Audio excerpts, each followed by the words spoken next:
Assalamualaikum warahmatullahi wabarakatuh.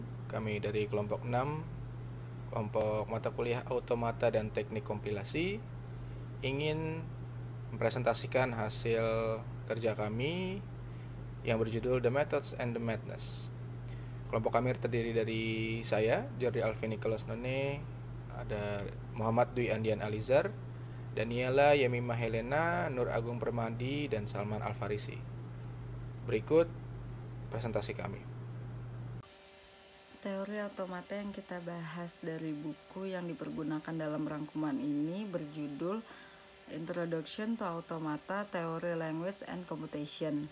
Penulisnya adalah John E. Hotcroft, Rajeev Motwani, and Jeffrey D. Ullman.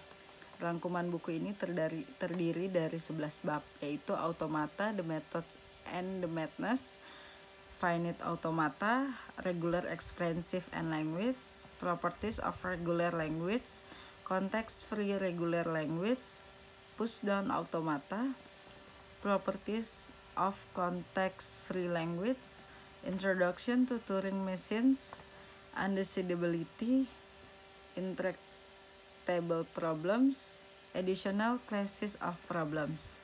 Bab 1 terdiri dari 5 subbab, yaitu Why Study Automata Theory, Introduction to Formal Proof, Additional Form of Proof, Inductive Proof, The Central Concept of Automata Theory. Why Study Automata Theory terdiri dari Introduction to Finite Automata, Structural Representation, dan Automata and Complexity.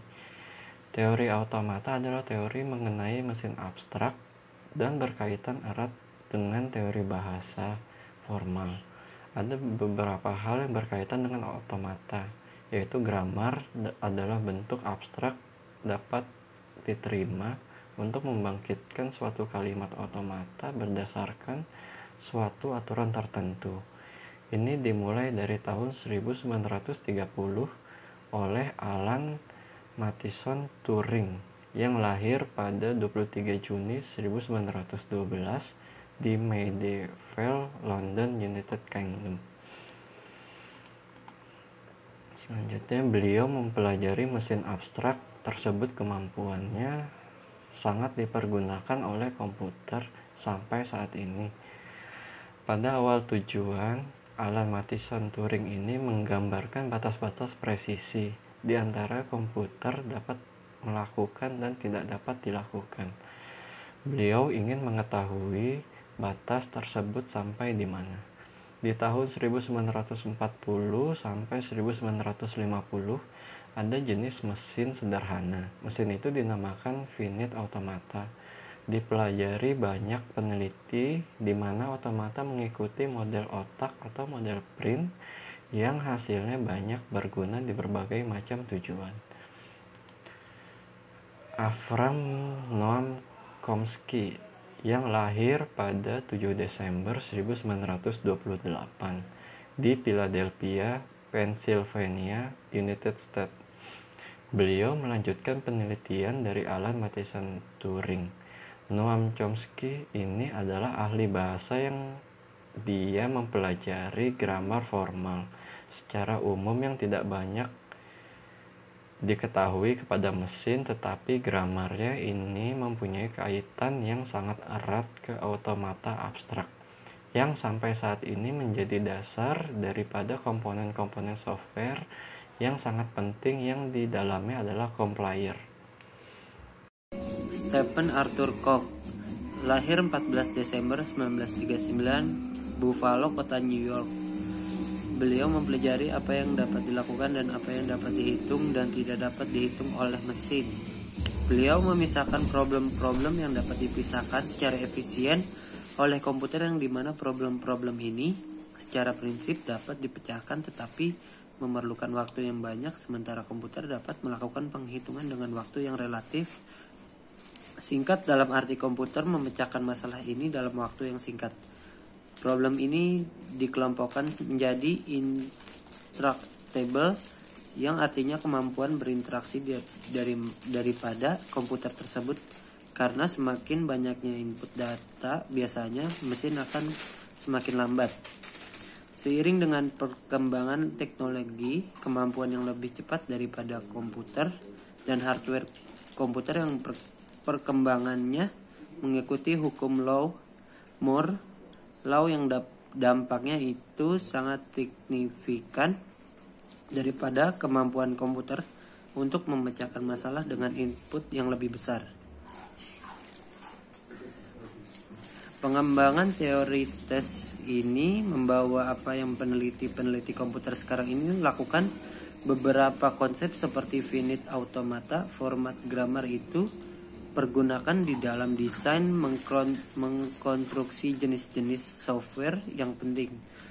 Konsep-konsep lainnya seperti mesin Turing membantu apa yang diinginkan daripada software-software itu. Teori ini sangat intractable sehingga memungkinkan kita untuk menyelesaikan problem-problem secara cepat.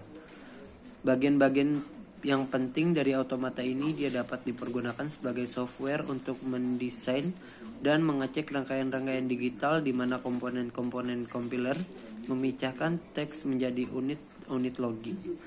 Lalu sebagai software untuk scan sejumlah teks besar untuk mendapatkan urutan kata. Software untuk membuktikan sistem dari semua tipe yang mempunyai state yang berbeda seperti communication protocol atau keamanan informasi. Contoh sederhana dari finite automata, berikut gambarnya. Ya, jika kita berada dalam suatu start of diberikan suatu pengaruh dari luar, katakan pengaruhnya itu push, maka state-nya itu akan berpindah ke on. Jika dalam state on diberikan pengaruh dari luar inputnya push, maka dia akan berbalik ke off. Jadi di sini jika menerima input akan terjadi perubahan state. Tanda panah ini menunjukkan bahwa di mana state itu berawal untuk menunjukkan automata yang lebih kompleks. Nah, di sini ada urutan tanda awal yang kosong. Jika diberikan input T, maka dia akan berubah ke state yang berlabel T. Jika diberikan input H, maka akan pindah ke yang label TH dan seterusnya. Jika sudah sampai ke state then, maka diterima memenuhi grammar yang berlaku, receiver state or final state. 2. Structural representation. Jadi ada dua notasi yang penting yang bukan automaton, tetapi dia mempunyai peranan penting di dalam automata, yaitu grammars dan regular expression. Jadi grammars ini banyak digunakan ketika mendesain software yang sangat diketahui, contohnya parser, yang merupakan sebuah komponen dari sebuah compiler. Itu di sini menggunakan model grammar, contohnya E menuju E plus E. 2. Regular expression. Ini menyatakan struktur dari data, khususnya teks string. Seperti ini. Buka kurung A min Z, tutup kurung, buka kurung, A min Z, tutup kurung, kali, buka kurung, tutup kurung, buka kurung, A min Z, tutup kurung, buka kurung, A min Z, tutup kurung. Automata dan complexity. Di dalam automata, ada dua isu yang penting sesuai dengan peneliti-peneliti sebelumnya mempelajari apa yang dapat komputer lakukan, seberapa jauh komputer itu dapat melakukannya. Itu dinamakan decidability. Jadi seberapa jauh komputer menyelesaikan masalahnya. Isu yang kedua adalah bagaimana komputer dapat bekerja secara efficiently. Seberapa banyak waktu yang dibutuhkan untuk menyelesaikannya dan seberapa banyak memori yang digunakan untuk menyelesaikan masalah itu namanya tractable. Itu adalah ukuran memori yang digunakan. Jadi, decidability tentunya problem yang mampu diselesaikan itu semakin besar semakin bagus. Waktunya semakin kecil semakin bagus. Dan ukuran memori yang digunakan semakin kecil, apakah semakin bagus pula kinerjanya. Biasanya, tractable ini dinyatakan dengan fungsi-fungsi polinomial untuk menyatakan pertumbuhan daripada fungsi-fungsi itu. Itu yang pertama, introduction to formal proof. Yang kedua, deductive proofs. Yang ketiga, reduction to definitions. Yang keempat, other theorem forms. Yang kelima, theorems that appear not to be if then statements.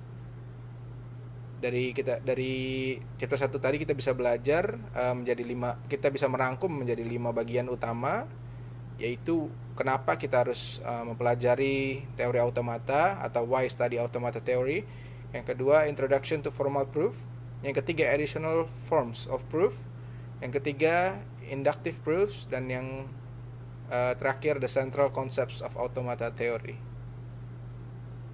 Sekian presentasi dari kelompok kami. Kurang lebihnya mohon maaf. Assalamualaikum warahmatullahi wabarakatuh.